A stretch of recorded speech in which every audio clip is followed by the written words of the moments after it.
நமது ஜோதிட சாஸ்திரங்களில் மொத்தம் 12 ராசிகள் இருக்கின்றன. இந்த 12 ராசிகள் அனைத்துமே நவகிரகங்களின் ஆதிக்கத்திற்கு உட்பட்டவையாகும். இந்த ராசிகளில் 3ஆவதாக வரும் ராசி மிதுன ராசியாகும். மிதுன ராசிக்காரர்கள் தங்களின் வாழ்நாளில் சிறப்பான பலன்களை பெறுவதற்கு என்ன பரிகாரங்களை செய்ய வேண்டும் என்பதை இங்கு தெரிந்து கொள்ளலாம். 12 ராசி கட்டங்களில் 3ஆவதாக வரும் ராசி மிதுனம் ராசியாகும். இந்த மிதுன ராசியின் அதிபதியாக புதன் பகவான் இருக்கிறார்.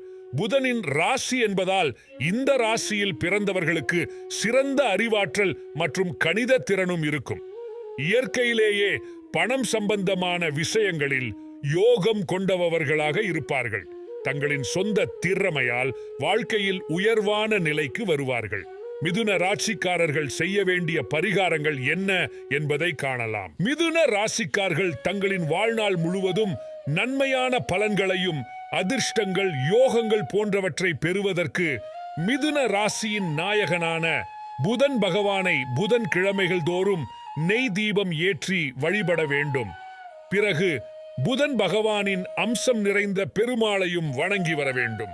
வருடத்தில் ஒரு முறையாவது புதன் பகவானின் ஆதிக்கம் நிறைந்த மதுரை மீனாட்சி சுந்தரேஸ்வரர் கோவிலுக்கு சென்று வழிபட வேண்டும். பிறருக்கு பணத்தை திருப்பி தர வேண்டி இருப்பின் புதன் வெள்ளி கிழமைகளில் தருவதை தவிர்க்க வேண்டும். புதன் கிழமைகளில் இளம் பச்சை நிற ஆடைகளை அணிந்து வருவது உங்களுக்கு பணம் சம்பந்தமான விஷயங்களில் மிகுந்த யோகங்களை உண்டாக்கும். தரமான தங்கத்தில் செய்யப்பட்ட ஏதேனும் ஒரு நகையை அணிந்திருப்பது நல்லது. வெள்ளியில் மரகத கல் பதித்த மோதிரத்தை வலது கை மோதிர விரலில் அணிந்து கொள்ள வேண்டும். விலங்குகளின் தோல் கொண்டு செய்யப்பட்ட பெல்ட், பர்ஸ் போன்றவைகளை உபயோகிப்பதை தவிர்க்க வேண்டும்.